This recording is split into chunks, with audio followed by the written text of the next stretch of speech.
आजादी के 75 वर्ष पूर्ण होने पर देशवासियों को अनेक अनेक शुभकामनाएं, बहुत बहुत बधाई। न सिर्फ हिंदुस्तान का हर कोना, लेकिन दुनिया के हर कोने में आज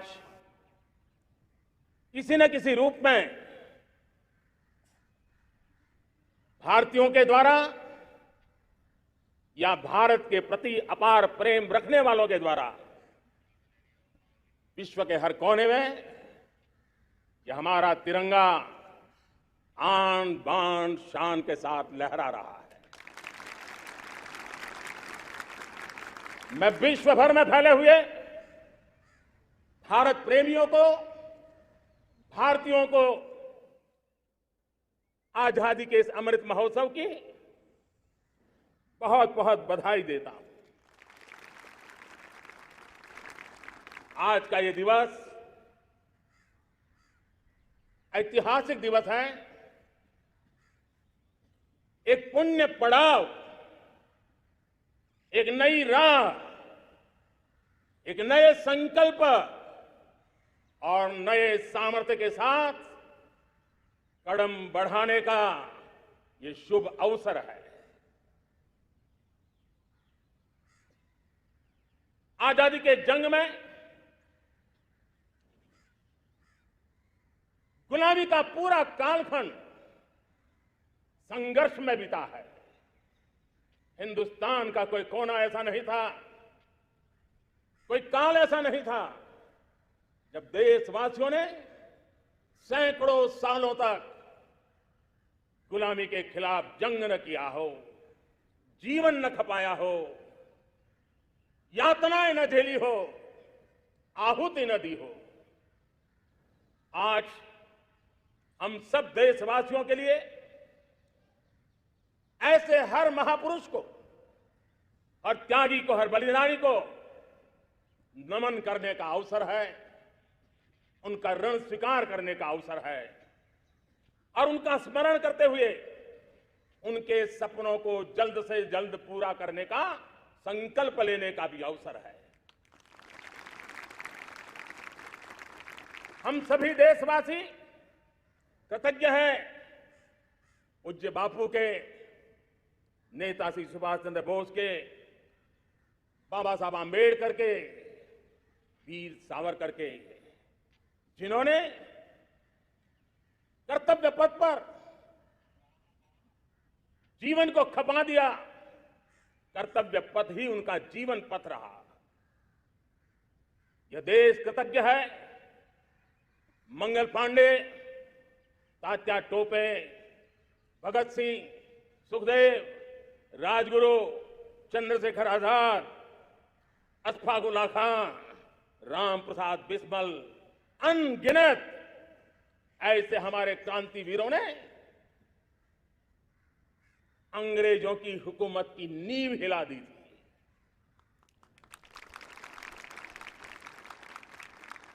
यह राष्ट्र कृतज्ञ है उन वीरांगनाओं के लिए, रानी लक्ष्मीबाई हो, झलकारी बाई, दुर्गा भाभी, रानी गायदिन्लियो, रानी चेन्नम्मा, बेगम हजरत महल, वेलू निचियार। भारत की नारी शक्ति क्या होती है, भारत की नारी शक्ति का संकल्प क्या होता है, भारत की नारी त्याग और बलिदान की क्या पराकाष्ठा कर सकती है, वैसी अनगिनत वीरांगनाओं का स्मरण करते हुए हर हिंदुस्तानी गर्व से भर जाता है। आजादी का जंग भी लड़ने वाले और आजादी के बाद देश बनाने वाले भी,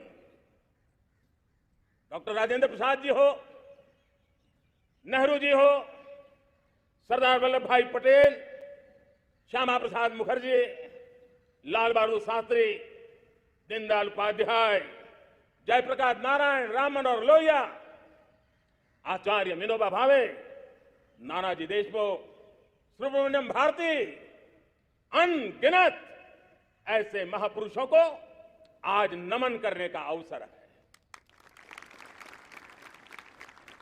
जब आजादी के जंग की चर्चा करते हैं तो हम उन जंगलों में जीने वाले हमारे आदिवासी समाज का भी गौरव करना हम नहीं भूल सकते हैं। भगवान बिरसा मुंडा, सिद्धो कान्हू, अल्लूरी सीताराम राजू, गोविंद गुरु, अनगिनत नाम है जिन्होंने आजादी के आंदोलन की आवाज बन करके दूर सुदूर जंगलों में भी मेरे आदिवासी भाई बहनों में, माताओं में, युवकों में मातृभूमि के लिए जीने मरने की प्रेरणा जगाई। ये देश का सौभाग्य रहा है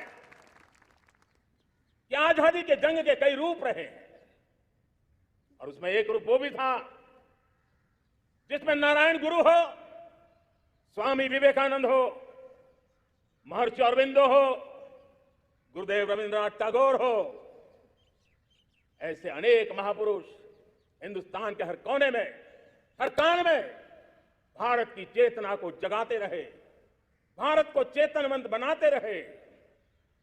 अमृत महोत्सव के दौरान देश ने पूरे एक साल से हम देख रहे हैं, 2021 में दांडी यात्रा से प्रारंभ हुआ, स्मृति दिवस को संवारते हुए हिंदुस्तान के हर जिले में, हर कोने में देशवासियों ने आजादी के अमृत महोत्सव के लक्षावधि कार्यक्रम किए हैं। शायद इतिहास में इतना विशाल, व्यापक, लंबा एक ही मकसद का उत्सव मनाया गया हो, वो शायद ये पहली घटना हुई होगी। और हिंदुस्तान के हर कोने में उन सभी महापुरुषों को याद करने का प्रयास किया गया जिनको किसी न किसी कारणवश इतिहास में जगह न मिली या उनको भुला दिया गया था। आज देश ने खोज खोज करके हर कोने में ऐसे वीरों को, महापुरुषों को, त्यागियों को, बलिदानियों को, सत्याग्रहियों को याद किया, नमन किया। अमृत महोत्सव के दरमियान इन सभी महापुरुषों को नमन करने का अवसर रहा। कल 14 अगस्त को भारत ने विभाजन विभीषिका स्मृति दिवस भी बड़े भारी मन से, हृदय के गहरे गांवों को याद करते हुए उन कोटि कोटि जनों ने बहुत कुछ सहन किया था, तिरंगे की शान के लिए सहन किया था, मातृभूमि की मिट्टी से मोहब्बत के कारण सहन किया था और धैर्य नहीं खोया था। भारत के प्रति प्रेम ने नई जिंदगी की शुरुआत करने का उनका संकल्प नमन करने योग्य, प्रेरणा पाने योग्य है। आज जब हम आजादी का अमृत महोत्सव मना रहे हैं तो पिछले 75 साल में देश के लिए जीने मरने वाले, देश की सुरक्षा करने वाले, देश के संकल्पों को पूरा करने वाले, चाहे सेना के जवान हो, पुलिस के कर्मी हो, शासन में बैठे हुए ब्यूरोक्रेट्स हो, जनप्रतिनिधि हो, स्थानीय स्वराज की संस्थाओं के शासक प्रशासक रहे हो, राज्यों के शासक प्रशासक रहे हो, केंद्र के शासक प्रशासक रहे हो, 75 साल में इन सबके योगदान को भी आज स्मरण करने का अवसर है और देश के कोटि कोटि नागरिकों को भी जिन्होंने 75 साल अनेक प्रकार की कठिनाइयों के बीच भी देश को आगे बढ़ाने के लिए अपने से जो हो सका वो करने का प्रयास किया है। मेरे प्यारे देशवासियों, 75 साल की हमारी ये यात्रा अनेक उतार चढ़ाव से भरी हुई है। सुख दुख की छाया मंडराती रही है और इसके बीच भी हमारे देशवासियों ने उपलब्धियां की है, पुरुषार्थ किया है, हार नहीं मानी है, संकल्पों को ओझल नहीं होने दिया है। और इसलिए, और यह भी सच्चाई है कि सैकड़ों सालों के गुलामी के कालखंड ने भारत के मन को, भारत के मानवीय की भावनाओं को गहरे घाव किए थे, गहरी चोटें पहुंचाई थी। लेकिन उसके भीतर एक जिद्द भी थी, एक जिजीविषा भी थी, एक जुनून भी था, एक जोम भी था। और उसके कारण अभावों के बीच में भी, उपहास के बीच में भी, और जब आजादी का जंग अंतिम चरण में था, तो देश को डराने के लिए, निराश करने के लिए, हताश करने के लिए सारे उपाय किए गए थे। अगर आजादी आई, अंग्रेज चले जाएंगे तो देश टूट जाएगा, बिखर जाएंगे, लोग अंदर अंदर लड़ करके मर जाएंगे, कुछ नहीं बचेगा, अंधकार युग में भारत चला जाएगा। न जाने क्या क्या आशंकाएं व्यक्त की गई थी। लेकिन उनको पता नहीं था ये हिंदुस्तान की मिट्टी है। इस मिट्टी में वो सामर्थ्य है जो शासकों से भी परे सामर्थ्य का एक अंतर प्रभार लेकर के जीता रहा है, सदियों तक जीता रहा है। और उसी का परिणाम है, हमने क्या कुछ नहीं झेला। कभी अन्न का संकट झेला, कभी युद्ध के शिकार हो गए, आतंकवाद ने डगर डगर चुनौतियां पैदा की, निर्दोष नागरिकों को मौत के घाट उतार दिया गया, छद्म युद्ध चलते रहे, प्राकृतिक आपदाएं आती रही, सफलता विफलता, आशा निराशा, न जाने कितने पड़ाव आए हैं। लेकिन इन पड़ाव के बीच भी भारत आगे बढ़ता रहा। भारत की विविधता जो औरों को भारत के लिए बोझ लगती थी, वो भारत की विविधता ही भारत की एक अनमोल शक्ति है, शक्ति का एक अटूट प्रवाह है।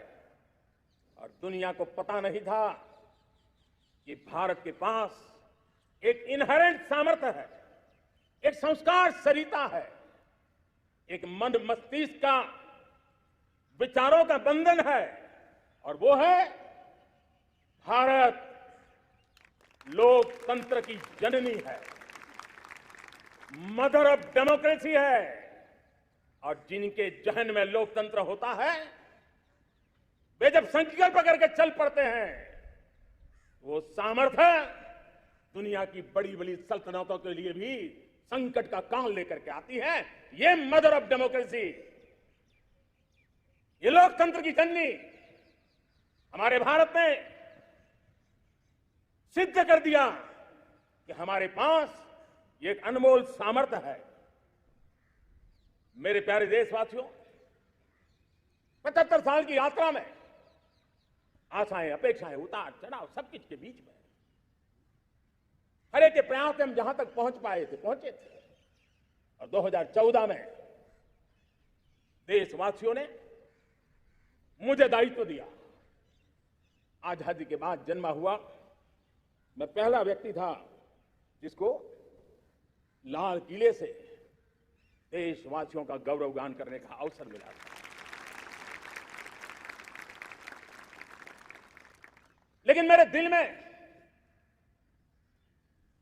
जो भी आप लोगों से सीखा हूं, जितना आप लोगों को जान पाया हूं मेरे देशवासियों, आपके सुख दुख को समझ पाया हूं, देश की आशा अपेक्षाओं के भीतर वो कौन सी आत्मा बसती है, उसको जितना मैं समझ पाया हूं, उसको लेकर के मैंने अपना पूरा कालखंड देश के उन लोगों को एम्पावर करने में खपाया। मेरे दलित हो, शोषित हो, पीड़ित हो, वंचित हो, आदिवासी हो, महिला हो, युवा हो, किसान हो, दिव्यांग हो, पूरब हो, पश्चिम हो, उत्तर हो, दक्षिण हो, समुद्र का तट हो, हिमालय की कंदराएं हो, हर कोने में महात्मा गांधी का जो सपना था आखिर इंसान की चिंता करने का, महात्मा गांधी जी की आकांक्षा थी अंतिम छोर पर बैठे हुए व्यक्ति को समर्थ बनाने की, मैंने अपने आप को उसके लिए समर्पित किया। और उन 8 साल का नतीजा, आजादी के इतने दशकों का अनुभव, आज 75 साल के बात जब अमृत काल की ओर कदम रख रहे हैं, अमृत काल की ये पहली प्रभात है, तब मैं एक ऐसे सामर्थ्य को देख रहा हूं और जिससे मैं गर्व से भर जाता हूं। देशवासियों, मैं आज देश का सबसे बड़ा सौभाग्य ये देख रहा हूं कि भारत का जनमन आकांक्षी जनमन है। एस्पिरेशनल सोसाइटी किसी भी देश की बहुत बड़ी अमानत होती है और हमें गर्व है कि आज हिंदुस्तान के हर कोने में, हर समाज के हर वर्ग में, हर तबके में आकांक्षाएं उफान पर है। देश का हर नागरिक चीजें बदलना चाहता है, बदलते देखना चाहता है, लेकिन इंतजार करने को तैयार नहीं है, अपनी आंखों के सामने देखना चाहता है, कर्तव्य से जुड़ करके करना चाहता है। वो गति चाहता है, वो प्रगति चाहता है। 75 साल में संजोए हुए सारे सपने अपने ही आंखों के सामने पूरा करने के लिए वो लालायित है, उत्साहित है, उतावला भी है।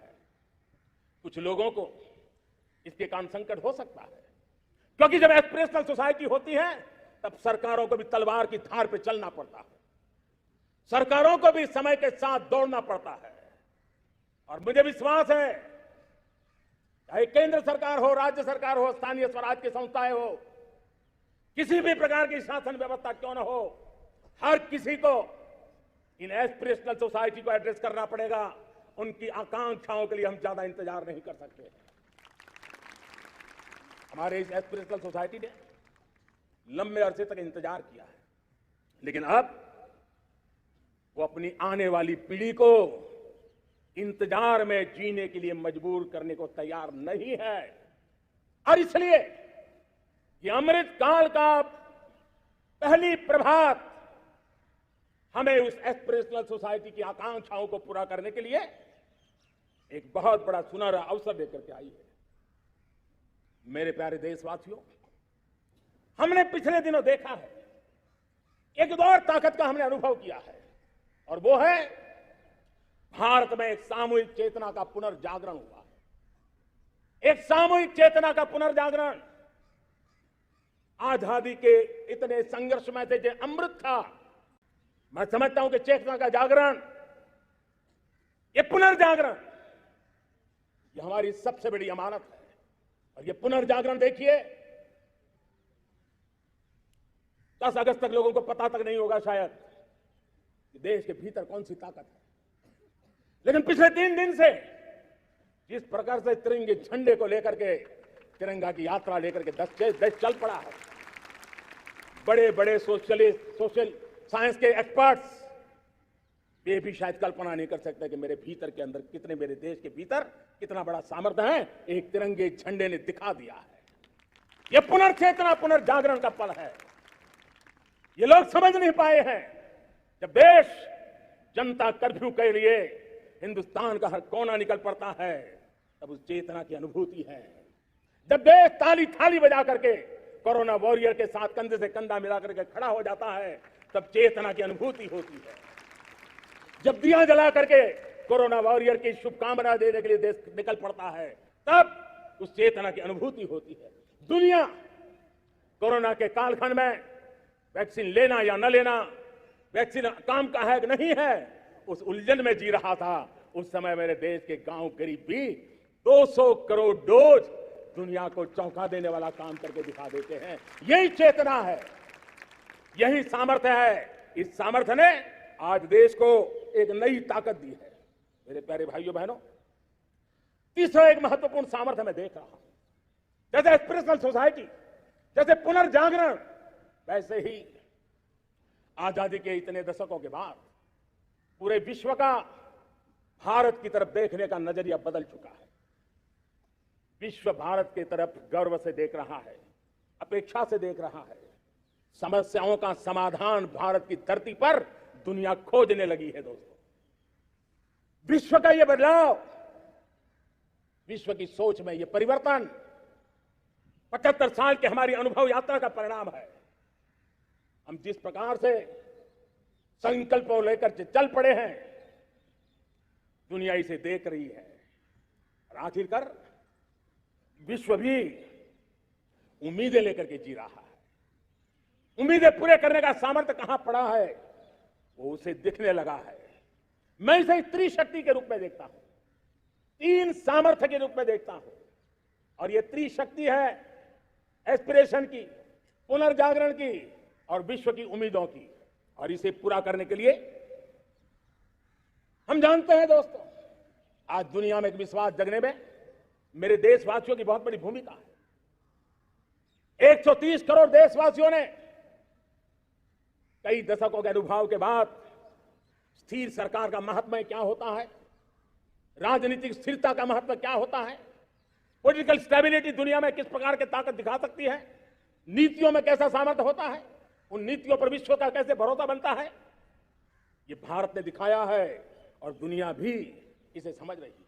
और हम जब राजनीतिक स्थिरता हो, नीतियों में गतिशीलता हो, निर्णयों में तेजी हो, सर्वव्यापकता हो, सर्वसमावेशकता हो, तो विकास के लिए हर कोई भागीदार बनता है। हमने सबका साथ सबका विकास का मंत्र लेकर के हम चले थे, लेकिन देखते ही देखते देशवासियों ने सबका विश्वास और सबका प्रयास से उसमें और रंग भर दिए हैं। और इसलिए हमने देखा है हमारी सामूहिक शक्ति को, हमारे सामूहिक सामर्थ्य को हमने देखा है। आजादी का अमृत महोत्सव जिस प्रकार से मनाया गया, जिस प्रकार से हर जिले में 75 अमृत सरोवर बनाने का अभियान चल रहा है, गांव गांव के लोग जुड़ रहे हैं, कार सेवा कर रहे हैं, अपने प्रयत्नों से अपने गांव में जल संरक्षण के लिए बड़ा अभियान चला रहे हैं। और इसलिए भाइयों बहनों, चाहे स्वच्छता का अभियान हो, चाहे गरीबों के कल्याण का काम हो, देश आज पूरी शक्ति से आगे बढ़ रहा है। लेकिन भाइयों बहनों, हम लोग आजादी के अमृत काल में हमारी 75 साल की यात्रा को उसका गौरवगान करते रहेंगे, अपनी ही पीठ थपथपाते रहेंगे, तो हमारे सपने कहीं दूर चले जाएंगे।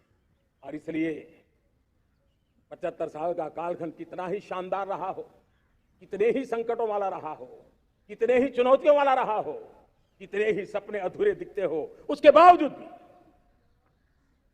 आज जब हम अमृत काल में प्रवेश कर रहे हैं, अगले 25 वर्ष हमारे देश के लिए अत्यंत महत्वपूर्ण है।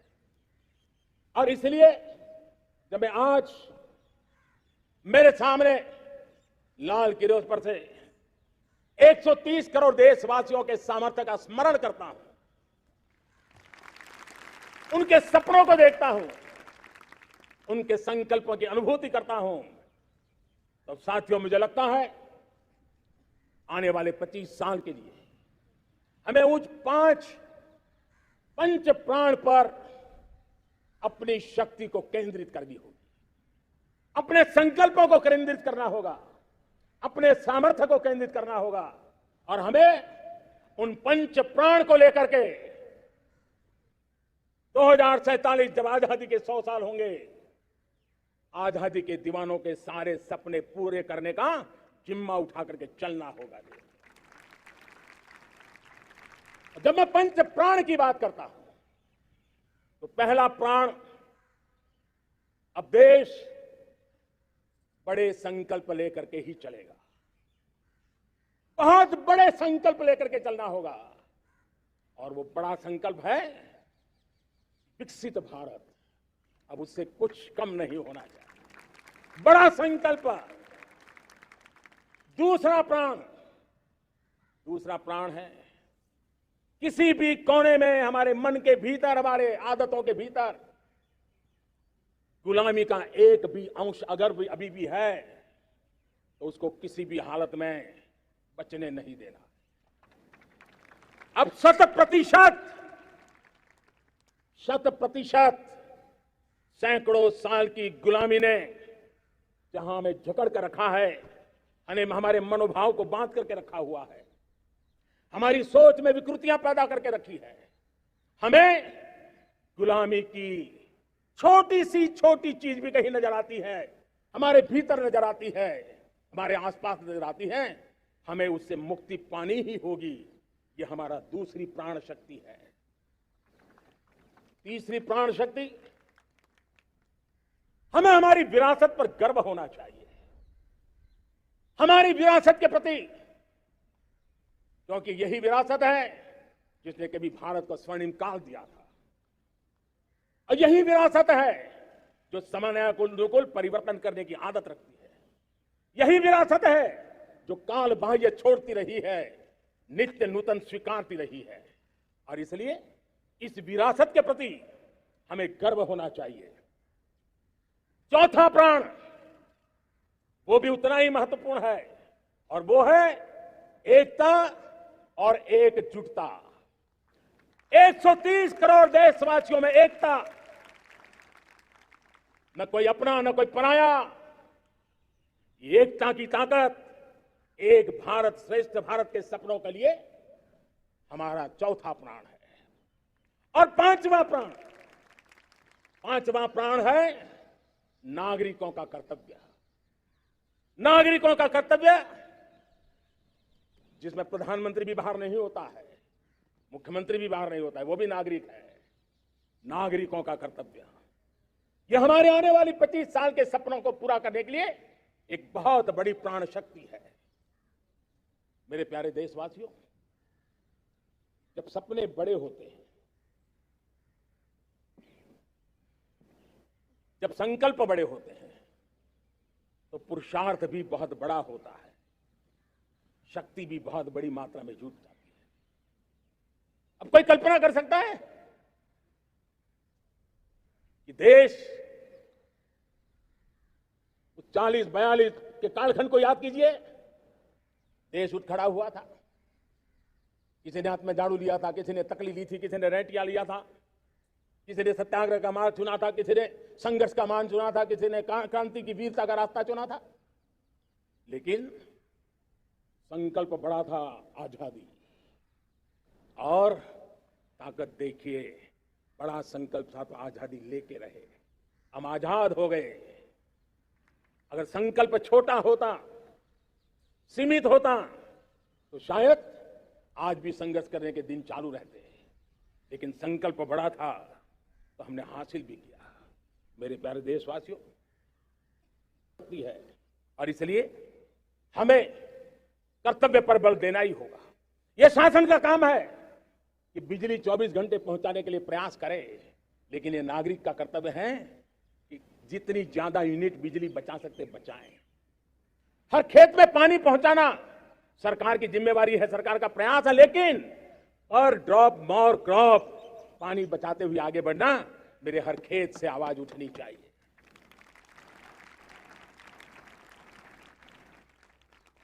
केमिकल मुक्त खेती, ऑर्गेनिक फार्मिंग, प्राकृतिक खेती, ये हमारा कर्तव्य है। साथियों, चाहे पुलिस हो या पीपल हो, शासक हो या प्रशासक हो, ये नागरिक कर्तव्य से कोई अछूता नहीं हो सकता। हर कोई अगर नागरिक के कर्तव्यों को निभाएगा तो मुझे विश्वास है कि हम इच्छित लक्ष्य को प्राप्त करने में समय से पहले सिद्धि प्राप्त कर सकते हैं।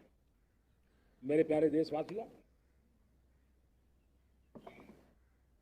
आज महर्षि अरविंदो की जन्म जयंती भी है।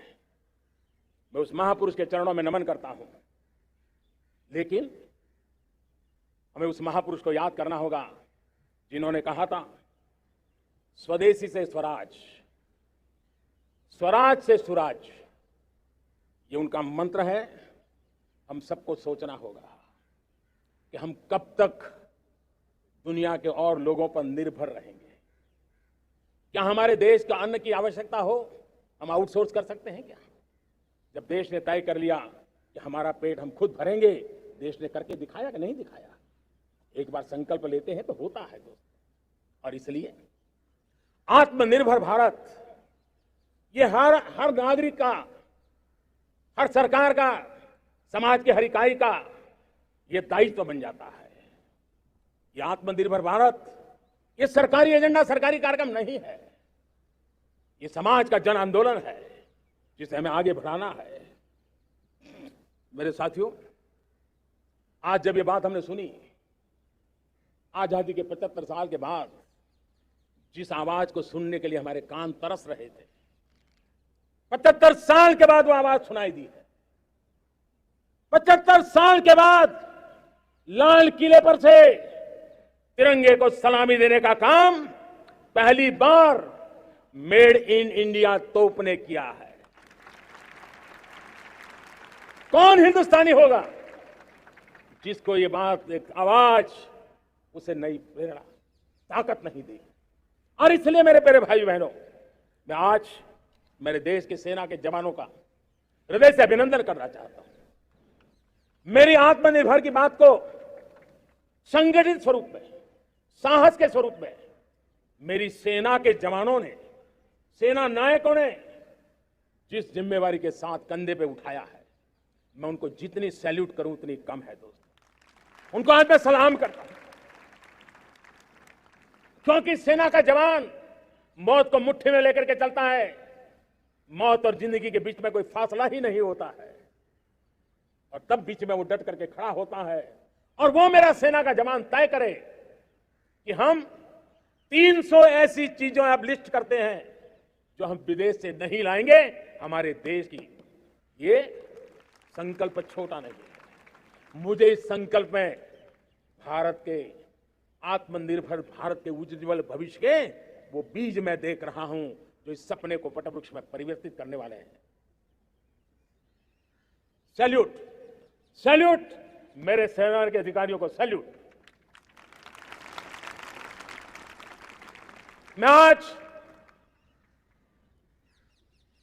मैं मेरे छोटे छोटे बालकों को, 5 साल 7 साल की आयु के बालक, उनको भी सैल्यूट करना चाहता हूं, उनको भी सलाम करना चाहता हूं। जब देश के सामने चेतना जगी, मैंने सैकड़ों परिवारों से सुना है, 5-5, 7 साल के बच्चे घर में कह रहे हैं कि अब हम विदेशी खिलौने से नहीं खेलते। 5 साल का बच्चा घर में विदेशी खिलौने से नहीं खेलेंगे, ये जब संकल्प करता है ना, तब आत्मनिर्भर भारत उसकी रगों में दौड़ता है।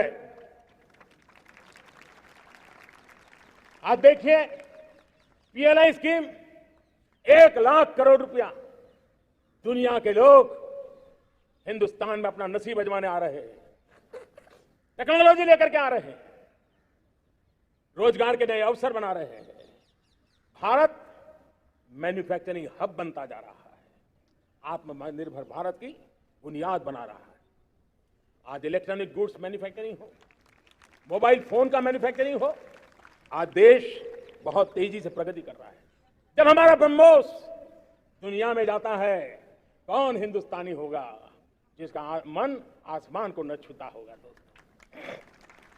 आज हमारी मेट्रो कोचेज, हमारी वंदे भारत ट्रेन विश्व के लिए आकर्षण बन रहा है। मेरे प्यारे देशवासियों, हमें आत्मनिर्भर बनना है हमारे एनर्जी सेक्टर में। हम कब तक एनर्जी के सेक्टर में किसी और पर डिपेंडेंट रहेंगे?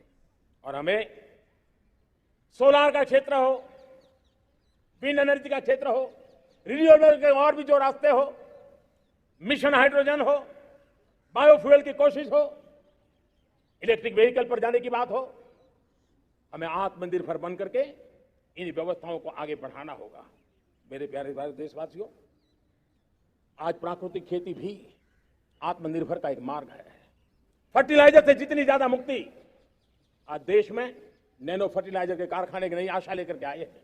लेकिन प्राकृतिक खेती, केमिकल फ्री खेती आत्मनिर्भर को ताकत दे सकती है। आज देश में रोजगार के क्षेत्र में ग्रीन जॉब के नए नए क्षेत्र बहुत तेजी से खुल रहे हैं। भारत ने नीतियों के द्वारा स्पेस को खोल दिया है। ड्रोन की बहुत दुनिया में सबसे प्रगतिशील पॉलिसी लेकर के आए हैं। हमने देश के नौजवानों के लिए नए द्वार खोल दिए हैं। मेरे प्यारे भाइयों बहनों, मैं प्राइवेट सेक्टर को भी आह्वान करता हूं, आइए हमें विश्व में छा जाना है। आत्मनिर्भर भारत का यह भी सपना है कि दुनिया को भी जो आवश्यकताएं हैं उसको पूरा करने में भारत पीछे नहीं जाएगा। हमारे लघु उद्योग हो, सूक्ष्म उद्योग हो, कुटीर उद्योग हो, जीरो डिफेक्ट जीरो इफेक्ट हमें उस करके हमें दुनिया में जाना होगा। हमें स्वदेशी पर गर्व करना होगा। मेरे प्यारे देशवासियों, हम बार बार लाल बहादुर शास्त्री जी को याद करते हैं। जय जवान जय किसान का उनका मंत्र आज भी देश के लिए प्रेरणा है। बाद में अटल बिहारी वाजपेयी जी ने जय विज्ञान कह करके उसमें एक कड़ी जोड़ दी थी और देश ने उसको प्राथमिकता दी थी। लेकिन अब अमृतकाल के लिए एक और अनिवार्यता है और वो है जय अनुसंधान। जय जवान जय किसान जय विज्ञान जय अनुसंधान, इनोवेशन। और मुझे मेरे देश की युवा पीढ़ी में भरोसा है, इनोवेशन की ताकत देखिए। आज हमारा यूपीआई, भीम, हमारा डिजिटल पेमेंट, फिनटेक की दुनिया में हमारा स्थान, आज विश्व में रियल टाइम 40% अगर डिजिटल फाइनेंशियल का ट्रांजैक्शन होता है तो मेरे देश में हो रहा है। हिंदुस्तान ने यह करके दिखाया। मेरे प्यारे देशवासियों, अब हम 5G के दौर की ओर कदम रख रहे हैं।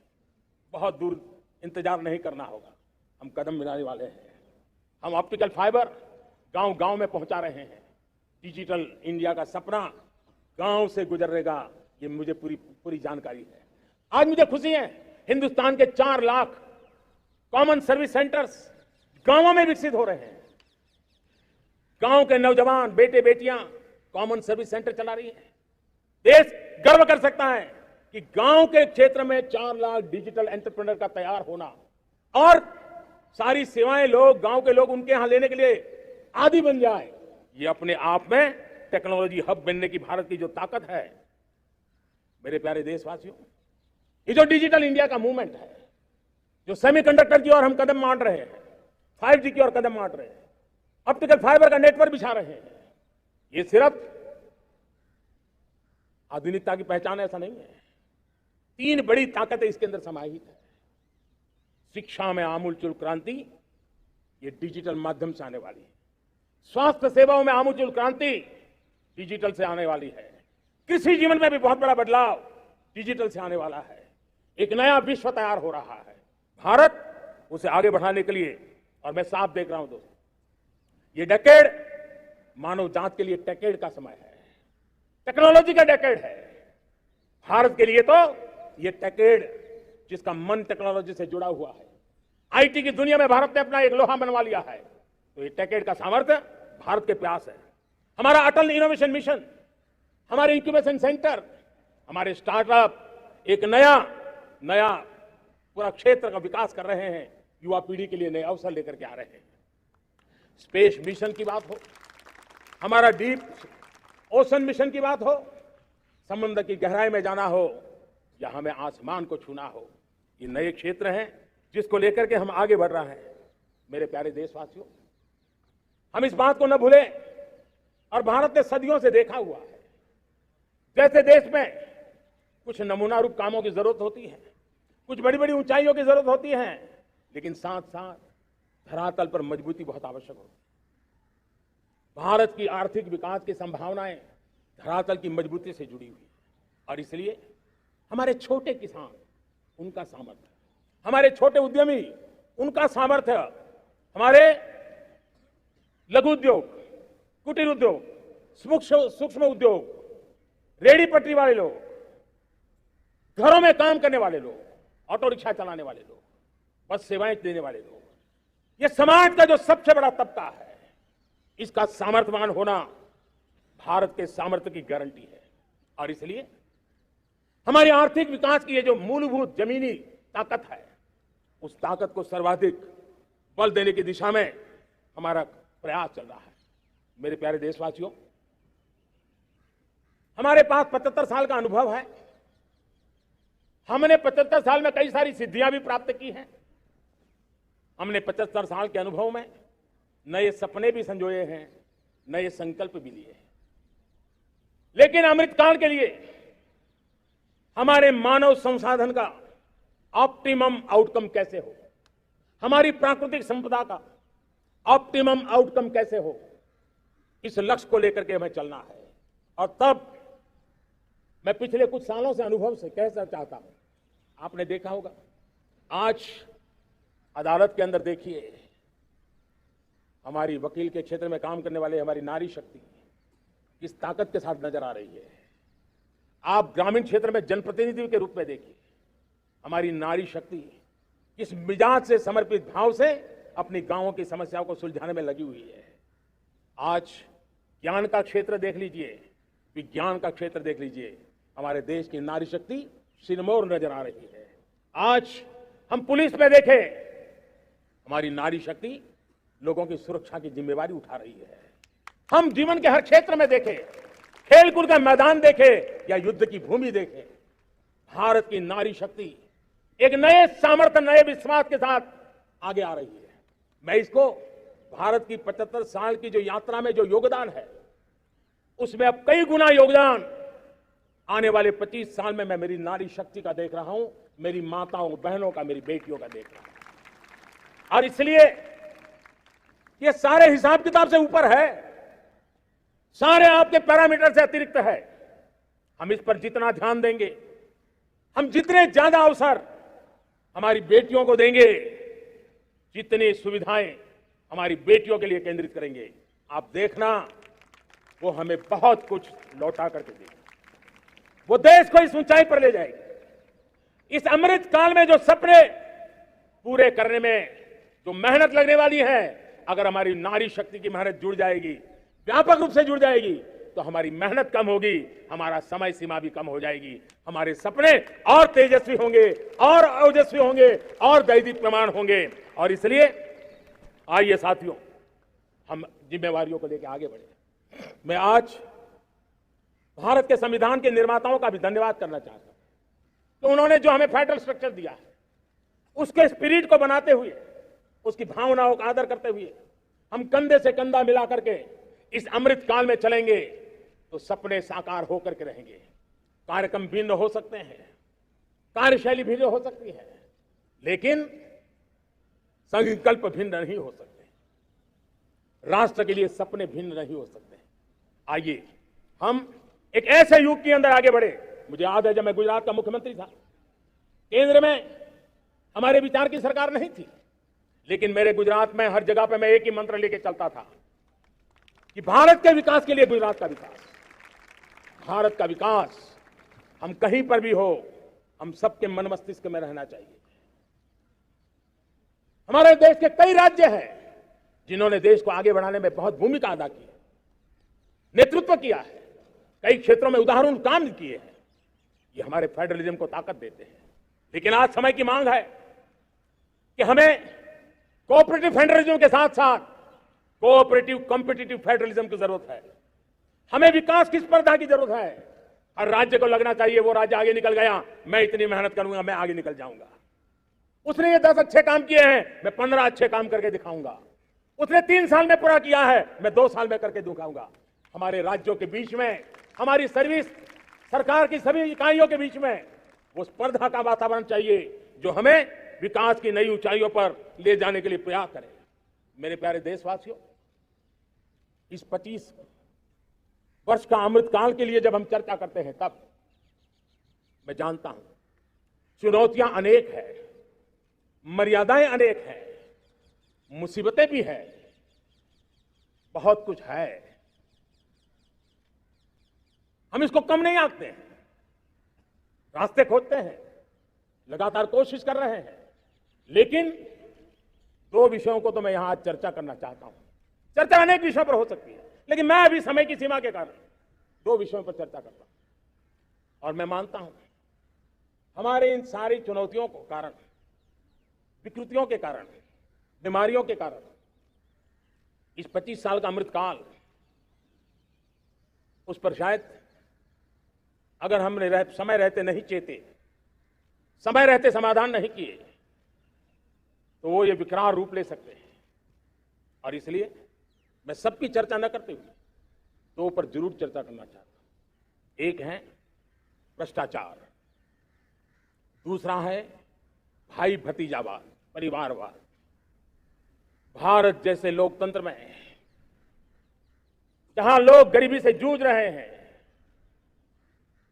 जब ये तरफ से देखते हैं कि एक तरफ वो लोग हैं जिनके पास रहने के लिए जगह नहीं है, दूसरी तरफ वो तरह लोग हैं जिनको अपना चोरी किया हुआ माल रखने के लिए जगह नहीं है, ये स्थिति अच्छी नहीं है और इसलिए हमें भ्रष्टाचार के खिलाफ पूरी ताकत से लड़ना है। पिछले 8 वर्षों में डायरेक्ट बेनिफिट ट्रांसफर के द्वारा आधार, मोबाइल, इन सारे आधुनिक व्यवस्थाओं का उपयोग करते हुए 2 लाख करोड़ रुपए जो गलत हाथों में जाते थे उसको बचा करके देश की भलाई के लिए काम लगाने में हम सफल हुए हैं।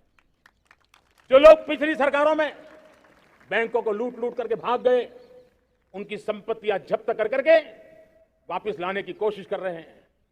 कईयों को जेलों में जीने के लिए मजबूर करके रखा हुआ है। हमारी कोशिश है जिन्होंने देश को लूटा है उनको लौटाना पड़े, वो स्थिति हम पैदा करेंगे। भाइयों बहनों, अब भ्रष्टाचार के खिलाफ मैं साफ देख रहा हूं कि हम एक निर्णायक कालखंड में कदम रख रहे हैं। बड़े बड़े चमरबंदी भी बच नहीं पाएंगे। इस मिजाज के साथ भ्रष्टाचार के खिलाफ एक निर्णायक कालखंड में अब हिंदुस्तान कदम रख रहा है और मैं लाल किले की प्राचीर से बड़ी जिम्मेवारी के साथ कह रहा हूं। और इसलिए भाइयों बहनों, भ्रष्टाचार दीमक की तरह देश को खोखला कर रहा है। मुझे इसके खिलाफ लड़ाई लड़नी है, लड़ाई को तेज करना है, निर्णायक मोड़ पे लेकर के ही जाना है। तब मेरे 130 करोड़ देशवासी, आप मुझे आशीर्वाद दीजिए, आप मेरा साथ दीजिए। मैं आज आपसे साथ मांगने आया, आपका सहयोग मांगने आया हूं ताकि मैं इस लड़ाई को लड़ पाऊं, इस लड़ाई को देश जीत पाए और सामान्य नागरिक की जिंदगी भ्रष्टाचार ने तबाह करके रखी हुई है। मैं मेरे इन सामान्य नागरिक की जिंदगी को फिर से शान बान शान के लिए जीने के लिए रास्ता बनाना चाहता हूं। और इसलिए मेरे प्यारे देशवासियों, ये चिंता का विषय है कि आज देश में भ्रष्टाचार के प्रति नफरत तो दिखती है, व्यक्त भी होती है, लेकिन कभी कभी भ्रष्टाचारियों के प्रति उदारता बरती जाती है। किसी भी देश में ये शोभा नहीं देगा। और कई लोग तो इतनी बेशर्मी तक चले जाते हैं कि कोर्ट में सजा हो चुकी हो, भ्रष्टाचारी सिद्ध हो चुका हो, जेल जाना तय हो चुका हो, जेल गुजार रहे हो, उसके बावजूद भी उनका महिमा मंडन करने में लगे रहते हैं, उनकी शान शौकत में लगे रहते हैं, उनकी प्रतिष्ठा बनाने में लगे रहते हैं। अगर जब तक समाज में गंदगी के प्रति नफरत नहीं होती है, स्वच्छता की चेतना जगती नहीं है। जब तक भ्रष्टाचार और भ्रष्टाचारी के प्रति नफरत का भाव पैदा नहीं होता है, सामाजिक रूप से उसको नीचा देखने के लिए मजबूर नहीं करते, तब तक एक मानसिकता खत्म होने वाली नहीं है। और इसलिए भ्रष्टाचार के प्रति भी और भ्रष्टाचारियों के प्रति भी हमें बहुत जागरूक होने की जरूरत है।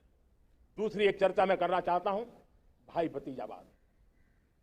और जब मैं भाई भतीजावाद, परिवारवाद की बात करता हूं तो लोगों को लगता है मैं सिर्फ राजनीतिक क्षेत्र की बात करता हूं। जी नहीं, दुर्भाग्य से राजनीतिक क्षेत्र की उस बुराई ने हिंदुस्तान की हर संस्थाओं में परिवारवाद को पोषित कर दिया है।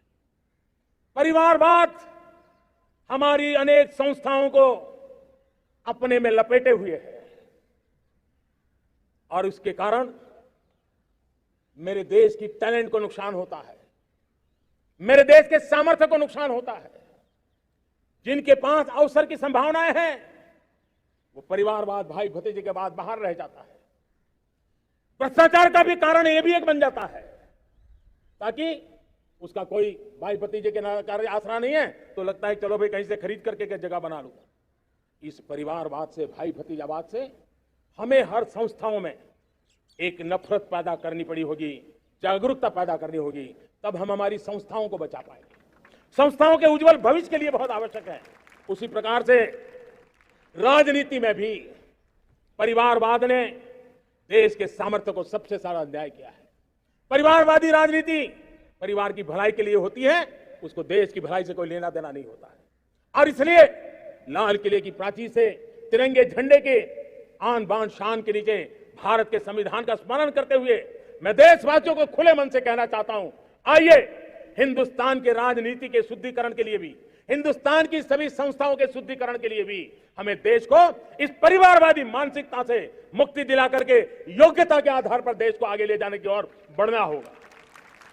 यह अनिवार्यता है, वरना हर किसी का मन कुंठित रहता है कि मैं उसके लिए योग्य था, मुझे नहीं मिला क्योंकि मेरा कोई चाचा, मामा, पिता, दादा, दादी, नाना, नानी कोई वहां थे नहीं। ये मनस्थिति किसी भी देश के लिए अच्छी नहीं। मेरे देश के नौजवानों, मैं आपके उज्जवल भविष्य के लिए, आपके सपनों के लिए, मैं भाई भतीजावाद के खिलाफ लड़ाई में आपका साथ चाहता हूं। परिवारवादी राजनीति के खिलाफ लड़ाई में मैं आपका साथ चाहता हूं। ये संवैधानिक जिम्मेवारी मानता हूं मैं, ये लोकतंत्र की जिम्मेवारी मानता हूं मैं, ये लाल किले के प्राचीर से कही गई बात की ताकत में मानता हूं, और इसलिए मैं आज आपका अवसर चाहता हूं। हमने देखा पिछले दिनों खेलों में, ऐसा तो नहीं है कि देश के पास पहले प्रतिभाएं नहीं रही होंगी, ऐसा तो नहीं है कि खेलकूद की दुनिया में हिंदुस्तान के नौजवान, हमारे बेटे बेटियां कुछ कर नहीं सकते, लेकिन सिलेक्शन भाई भतीजेवाद के चैनल से गुजरते थे और उसके कारण वो खेल के मैदान तक, उस देश तक तो पहुंच जाते थे। जीत हार से उन्हें लेना देना नहीं था, लेकिन जब ट्रांसपेरेंसी आई, योग्यता के आधार पर खिलाड़ियों का चयन होने लगा, पूर्ण पारदर्शिता से खेल के मैदान में सामर्थ्य का सम्मान होने लगा, आज देखिए दुनिया में खेल के मैदान में भारत का तिरंगा फहरता है, भारत का राष्ट्रगान गाया जाता है, गर्व होता है और परिवारवाद से मुक्ति होती है, भाई भतीजावाद से मुक्ति होती है, तो ये नतीजे आते हैं। मेरे प्यारे देशवासियों, ये ठीक है, चुनौतियां बहुत है। अगर इस देश के सामने करोड़ों संकट है तो करोड़ों समाधान भी है, और मेरा 130 करोड़ देशवासियों पर भरोसा है। 130 करोड़ देशवासी निर्धारित लक्ष्य के साथ, संकल्प के प्रति समर्पण के साथ, जब 130 करोड़ देशवासी एक कदम आगे रखते हैं ना, तो हिंदुस्तान 130 करोड़ कदम आगे बढ़ जाता है। इस सामर्थ्य को लेकर के हमने आगे बढ़ना है। इस अमृत काल में, जब ये अमृत काल की पहली बेला है, पहली प्रभात है, हमें आने वाले 25 साल को एक पल भी भूलना नहीं है। एक एक दिन, समय का प्रत्येक क्षण, जीवन का प्रत्येक कण मातृभूमि के लिए जीना, और तभी आजादी के दीवानों को हमारी सच्ची श्रद्धांजलि होगी। तभी 75 साल तक देश को यहां तक पहुंचाने में जिन जिन लोगों ने योगदान किया, उनका पुण्य स्मरण हमें काम आएगा। मैं देशवासियों से आग्रह करते हुए, नई संभावनाओं को संजोते हुए, नए संकल्पों को पार करते हुए, आगे बढ़ने का विश्वास लेकर के आज अमृत काल का आरंभ करते हैं। आजादी का अमृत महोत्सव अब अमृत काल की दिशा में पलट चुका है, आगे बढ़ चुका है। तब इस अमृत काल में सबका प्रयास अनिवार्य है, सबका प्रयास ही परिणाम लाने वाला है। टीम इंडिया की भावना ही देश को आगे बढ़ने वाली है। 130 करोड़ देशवासियों की ये टीम इंडिया एक टीम के रूप में आगे बढ़ करके सारे सपनों को साकार करेंगी। इसी पूरे विश्वास के साथ मेरे साथ बोलिए, जय हिंद, जय हिंद, जय हिंद। भारत माता की, भारत माता की, भारत माता की। वंदे वंदे वंदे। बहुत बहुत धन्यवाद।